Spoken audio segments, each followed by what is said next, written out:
Olá, meus amigos, tudo bem? Vamos falar aqui do nosso capítulo 10, a arte feita à mão.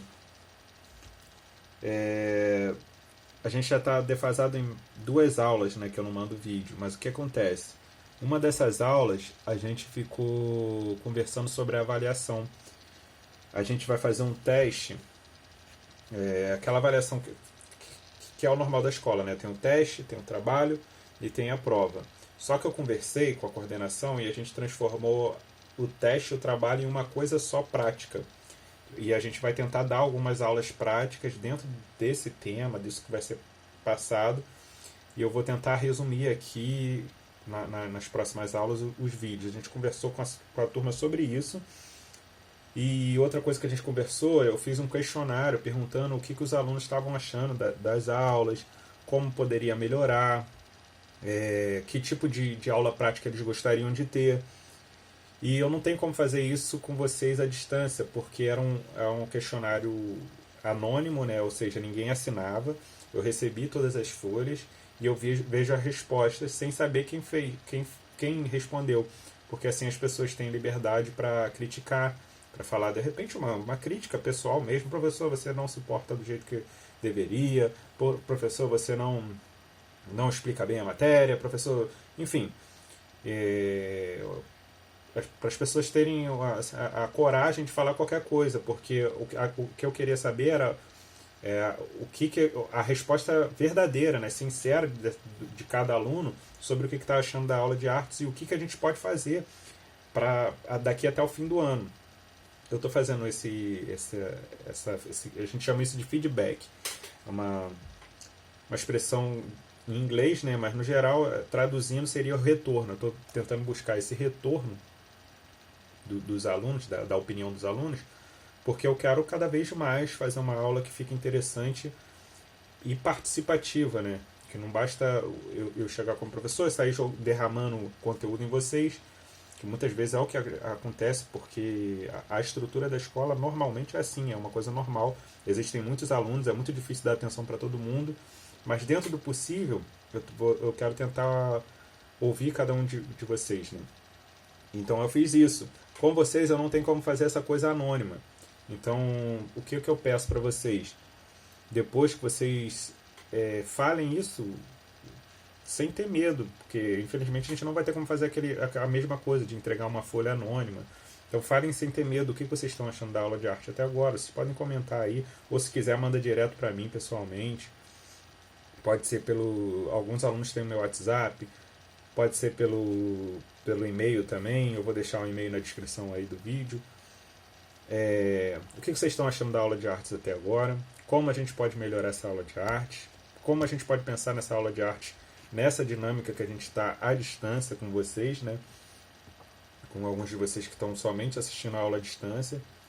E que tipo de aula prática vocês gostariam de ter? A gente lá falou, eu botei algumas possibilidades de ter uma aula de pintura, ter uma aula de desenho, de repente, uma aula de história em quadrinho. Não é exatamente uma aula, mas algumas atividades, sabe? Uma atividade sobre história em quadrinho, uma atividade sobre teatro, sobre dança, com atividade prática, sem ser isso que a gente já faz aqui de falar a teoria. Porque a teoria é legal, é importante a gente ter, mas por que eu estou querendo inserir a prática? Porque para as artes não basta só a teoria. A teoria é você contextualizar uma coisa que você só consegue vivenciar mesmo fazendo a prática. Entender plenamente é só com a prática. Eu posso explicar todas as teorias de pintura aqui para vocês. Depois falar para vocês, agora pinta um quadro. Vocês vão pintar, mas não vai ser o melhor dos quadros. Dentro da evolução de vocês mesmo. O melhor dos quadros de vocês, de cada um, vai acontecer conforme vocês forem exercitando aquilo na prática. Então a arte funciona muito assim. A teoria é bom para direcionar a gente, mas sem a prática você não consegue fazer nada. E é importante que vocês vivenciem a prática, porque isso estimula o lado direito do cérebro. Aí tem toda uma explicação científica de por que isso é importante, pensando no fisiológico, né, na biologia do ser humano. Mas para além disso, se a gente pensar nisso num fator social, psicológico, tudo isso a atividade prática de arte pode ajudar. Às vezes a atividade prática de arte nos ajuda a gente conseguir se expressar, nos ajuda assim, às vezes a se encontrar no mundo, se identificar, às vezes a gente socializar, fazer um círculo de amigos, ser comunicativo, tudo isso uma atividade prática consegue envolver. Enfim, então eu vou pedir para vocês isso. Quem se sentir à vontade, quem não quiser tudo bem, não tem problema, mas quem se sentir à vontade, responda aí ou mande pessoalmente para mim coisas sobre a aula, coisas que vocês gostariam que tivesse na aula, como a gente pode melhorar essa coisa à distância, o que vocês estão achando até agora. Me dê um retorno sobre o que vocês já estão achando e como a gente pode tornar essa aula ainda mais legal, tá bom? E a outra das aulas eu dei o conteúdo, que é o que eu vou fazer aqui agora. É no capítulo 10, página 100. O nome do capítulo é Arte Feita à Mão. Esse capítulo, eu vou resumir bem a ideia desse capítulo. A ideia desse capítulo é o seguinte, ele está resumindo as artes visuais em toda a sua história, fazendo um super resumo dela. Como o ser humano foi utilizando, no caso ele fala que é a mão, mas então como o ser humano, a partir da mão, mas também de um intelecto artístico, ou seja, de uma capacidade artística de se expressar, como ele foi fazendo coisas a partir de imagens, pinturas, depois mais para frente filmes, depois mais para frente animações. Animações, no caso, eu estou falando aqui de desenhos animados. Pode ser anime, pode ser o desenho animado americano normal, pode ser o desenho animado europeu, brasileiro, enfim. Esculturas. Então ele está dando aqui um resumão de como esse ser humano, como nós, enquanto espécie, fomos evoluindo a nossa questão de arte. Evoluindo, entre aspas, porque vocês vão perceber, quem estuda arte no tempo, que a arte ela não tem uma evolução de que ela vai melhorando com o tempo. Não tem isso. A arte ela se adapta à sua cultura, a seu tempo, e ela faz a expressão daquele momento, daquele grupo, daquela sociedade, daquele momento que aquela sociedade está passando, e não tem uma coisa de melhor ou pior, sabe? Não dá para falar, tal filme é melhor ou pior do que a pintura lá do Leonardo da Vinci, lá de antigamente. Não tem como ficar comparando isso. Mas enfim. Nesse resumão da história, eles começam com o quê? Com a arte rupestre. E o que é a arte rupestre? É a arte que o ser humano fazia nas paredes das cavernas, especialmente nas paredes das cavernas, mas podia ser em qualquer parede rochosa. E que ser humano era esse? Era o ser humano pré-histórico, ou seja, aquele ser humano de muito antigamente, o que a gente às vezes apelida de homem das cavernas. Ou seja, ele é um ser humano como se fosse antes da história. Por que é pré-histórico? Porque depois de um tempo tem um grande marco na sociedade, que a sociedade começa a ter a escrita, e aí começam aquelas civilizações organizadas, que a gente, não sei se vocês já estudaram história, mas que é da Mesopotâmia, que é as civilizações ali sumérias, depois vai ter a civilização do Egito, depois vai ter a grega, depois a Roma antiga. Essas são as civilizações do período que a gente chama ali do início da história. E antes disso, quando o ser humano ele vivia indo de caverna em caverna, era um nômade, era um caçador, como se os historiadores geralmente chamam essa época, antes da escrita e dessa organização da civilização nessas grandes cidades? Chama isso de pré-história. E esse ser humano pré-histórico, ele já se expressava como artisticamente, ele já fazia a sua obra de arte, que era através das paredes, geralmente de paredes de caverna, com o material que ele tinha à disposição, que era muitas vezes pigmentos de terra misturado com sangue, às vezes com sangue dos animais, sangue até humano mesmo, com às vezes urina. Então ele ia fazendo aquela tinta, aquela pasta ali, e com os dedos, com as mãos, ele ainda não tinha dominado a ideia do pincel, né? Fazia geralmente com a mão as suas artes nas paredes. E algumas dessas artes eram muito interessantes. Se vocês pegarem alguma... Aqui eu não sei se ele deu esse exemplo. Todas elas são interessantes, né? Qualquer arte rupestre é interessante. Só o fato de você pensar que tem um homem pré-histórico que está naquela situação que vivia bem pouquinho. disputando ali espaço com animais selvagens para tentar caça, para tentar sobrevivência. Você pensar que um ser humano se dispôs a se expressar artisticamente numa parede, num momento desse, numa época dessa, já é algo incrível. Mas alguns dos desenhos são muito, muito incríveis. Tem uma caverna espanhola, me fugiu o nome agora, Altamira, que tem um desenho de uns que eles chamam bisão. Bisão é um tipo de touro, uns bisões muito bem desenhados, assim, é incrível. E alguns são assim, eles se expressando com as mãos mesmo, né? Aqui é essas cavernas, essa arte rupestre, essas cavernas existem no mundo todo. Tem na África, tem na América do Sul, tem na América do Norte, tem na Europa. Então, no mundo todo, o ser humano pré-histórico já estava ali fazendo suas artes nas paredes. Isso é uma coisa da natureza humana, ele se expressar. E, no caso, eles se expressavam artisticamente, né? O ser humano, a partir do momento que ele é ser humano, ele tem que se expressar artisticamente. Não existe ser humano que não se expresse artisticamente.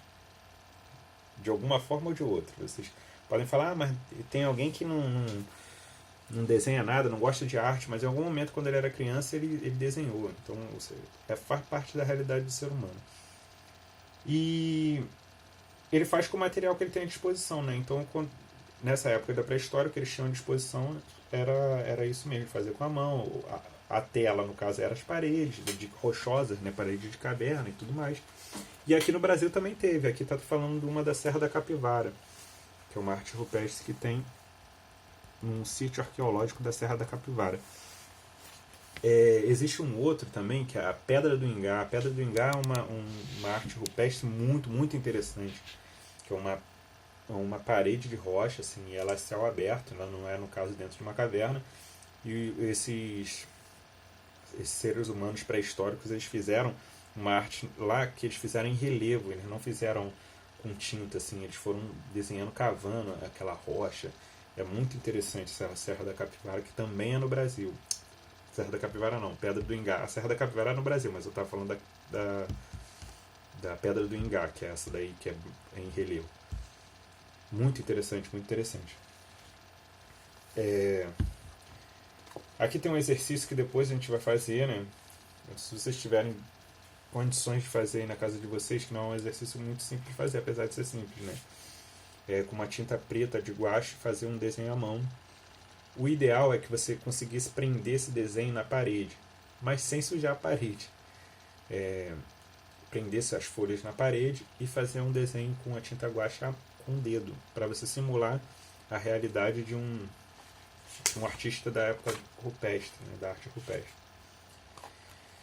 Na página 102, como você está falando, ele vai resumindo, né? Ele já ali da arte rupestre já colocou ali um pouco da arte egípcia, como é que ela era, cada cor tinha um significado para a arte egípcia, alguns historiadores falam isso, né? Aqui no livro fala esse tipo de coisa, e uma das características mais interessantes da arte egípcia, eu nem sei se aqui o livro está falando sobre isso, mas é o princípio da frontalidade. Os egípcios, eles tinham interesse em mostrar que você olhasse cada parte do desenho e reconhecesse de cara. Mesmo que tivesse todas as outras partes tampadas, você olhasse só uma partezinha e você reconhecesse o que ele queria representar ali. Então, por exemplo, o que é mais fácil? Representar um olho de lado ou um olho de frente? O olho de frente. Então ele colocava aqui um rosto de lado, mas o olho de frente. E o que é mais fácil? Representar um tronco assim de lado, né? Um tronco aqui do corpo humano, ou um tronco de frente. Então colocava o tronco de frente. Então ele colocava o rosto de lado, o olho de frente, o tronco de frente, a perna de lado. Sabe, eles iam fazendo uma loucura. Vocês vão dar pra ver aqui, ó. Eles iam fazendo esse jogo aí de colocar uma coisa de uma posição, outra coisa de outra.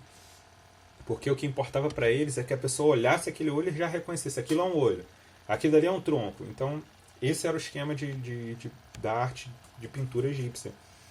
E é muito interessante se você parar para pensar. Aí aqui na página 103,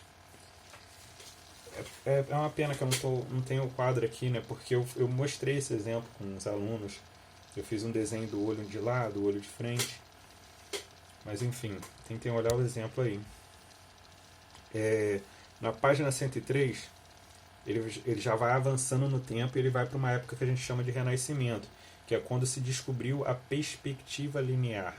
O que é a perspectiva linear? Eu vou colocar uns exemplos junto com o vídeo, umas imagens de figuras sendo representadas com um ponto de fuga.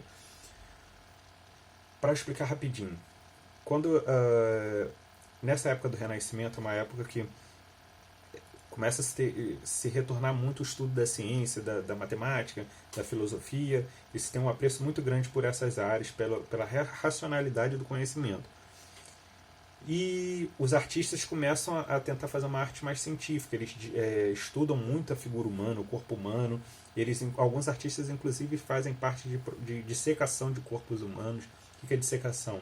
Quando o corpo está morto e as pessoas vão abrindo para estudar.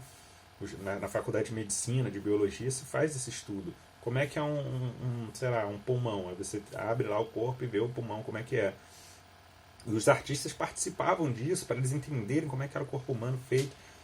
E eles começaram a fazer também estudos de como é que funcionava a visão do ser humano, assim como funcionava também a luz, a propagação da luz. E estudando a visão do ser humano, eles descobriram que o ser humano tem uma visão cônica. Então tudo se afunila para um ponto. E isso não fica claro quando você tem coisas perto, mas quando você está olhando distante, por exemplo, se você olhar num corredor bem longo, você vai vendo que um corredor com pilastras, você vai vendo que as pilastras vão diminuindo à medida que vão ficando distantes para a sua visão, e elas vão todas indo para um centro, para se encontrar num ponto. Esse ponto é o que chamam de ponto de fuga.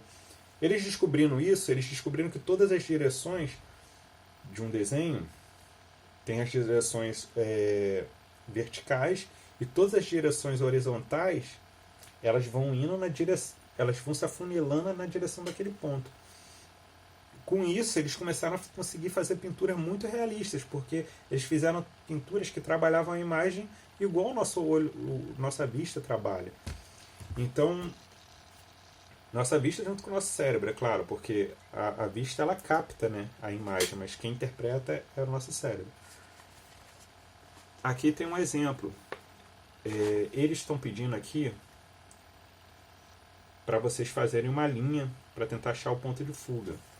Eu já vou dar uma meia cola aqui para vocês nesse exercício, porque senão não vai ser muito difícil eu explicar, para vocês entenderem. Não sei se está dando para ver, mas tem uma linha vermelha ali, ó. Tá vendo aqui, ó? Tá vendo? É porque essa linha está levando as coisas para essa direção que vai estar aqui, que é onde fica o ponto de fuga. Para exemplificar isso melhor, essa questão de como isso dá profundidade no desenho, dá a sensação de que tem profundidade, eles colocaram dois exemplos aqui em cima. Ó. Um desenho antes, uma pintura antes da descoberta do ponto de fuga, que parece que está tudo meio planificado ali. Você reconhece que tem uma figura aqui em cima da outra, mas porque elas estão... um desenho está em cima do outro, mas você não tem aquela sensação de profundidade. Enquanto essa aqui, ó, que é do Leonardo da Vinci, do Renascimento, você vai conseguir ter uma sensação de profundidade. E se você for seguindo as portas aqui, ó, é porta ou janela? Deixa eu ver. São portas. Essas portas que estão aqui de um lado e do outro, se você pegar com uma régua, onde termina cada porta, você vai ver que é como se fosse uma linha que continua até onde seria o ponto de fuga, que vai dar mais ou menos na cabeça de Jesus. Essa é uma pintura sobre onde a ceia de Jesus com os apóstolos, né? É uma retratação bíblica. E o ponto de fuga vai dar certinho na cabeça dele ou a algum lugar muito próximo à cabeça dele. Não sei se é em cima, um pouco embaixo, mas ele está no centro da pintura. Entenderam? É um pouquinho complicado. Também é outra coisa que eu lamento um pouco não ter o quadro aqui, porque com o quadro eu expliquei para eles o ponto de fuga. Eu fiz com seus colegas, eu fiz um cubo e fiz esse cubo indo para o ponto de fuga, apliquei a perspectiva no cubo para eles entenderem. Eu vou colocar o exemplo, espero que entendam, mas se não entenderem, tudo bem, vocês me falam que a gente vai entender juntos. Aí aqui ele já parte na página 104, ele parte para falar das luzes. As luzes, ela na pintura, ela dá a sensação também de profundidade, porque ela dá uma sensação de que é uma massa. quando você trabalha bem as suas luzes e sombras. Aqui, ó, tá vendo? Esse exemplo aqui, ó, se você olhar a testa da mulher, ela tem uma luz, depois vai ficando escuro. Isso vai dando uma sensação, se tivesse uma cor só, você não ia sentir muita profundidade, mas dá uma sensação de que é alguma coisa meio que dá pra pegar, assim, que é uma massa, porque você consegue entender perfeitamente como a luz formou naquele corpo dela, né? Então você entende o volume, é o que a gente chama de volume na pintura, né? Ou no desenho. E foi muito trabalhada essa questão da luz, do volume, dessas luzes com contrastes fortes. Foi muito trabalhado numa época chamada Barroco. Aqui ele coloca aqui que o Vermeer, que é um pintor dessa época, ele coloca um exemplo do Vermeer. E aqui, além disso, ele dá um exemplo, falando sobre as luzes, ele fala sobre a caixa escura. A caixa escura era um objeto que você... Era ou não é? Algumas pessoas ainda usam como experiência e tudo mais. A caixa escura é um tipo de objeto que você faz uma caixa onde só tem um pedacinho que entra a luz, que tem uma lente e tudo mais, tem um esquema. E quando essa luz bate e entra, ela projeta a imagem que está lá fora dentro dessa caixa. Essa caixa é o princípio da fotografia. Depois, mais tarde, descobriram como fazer essa luz ser impressa. Essa luz que projetou tem uma caixa toda escura, com um pequeno furinho. Aí, vamos supor que você está lá dentro. Esse furinho, igual uma projeção de cinema, projeta a imagem que está lá fora dentro da tua caixa. É um esquema que fizeram ali, trabalhando a luz e pum. E na época do Barroco, já no Renascimento, já descobriram a caixa escura. Acho que Leonardo da Vinci já tinha alguma coisa com a caixa escura, mas no Barroco ela se popularizou entre alguns artistas. E o que eles faziam? Eles deixavam projetar aquela luz e pintavam ali, como se tivesse uma foto ali, pintavam a partir daquilo. Ou às vezes projetavam num papel pequenininho e faziam o esboço. Depois desse esboço, eles ampliavam e faziam a pintura. Então aí a arte ainda já ia ficando ainda mais real, porque além da observação deles, que era muito, muito intensa, eles ainda tinham essa colinha da realidade, né? É isso. Aí aqui, na página 105, eles falam do Escher, que eles já estão falando sobre como já foram utilizando a pintura, o desenho com reflexos e tudo mais. E o Escher é um cara que usa muito a questão do reflexo.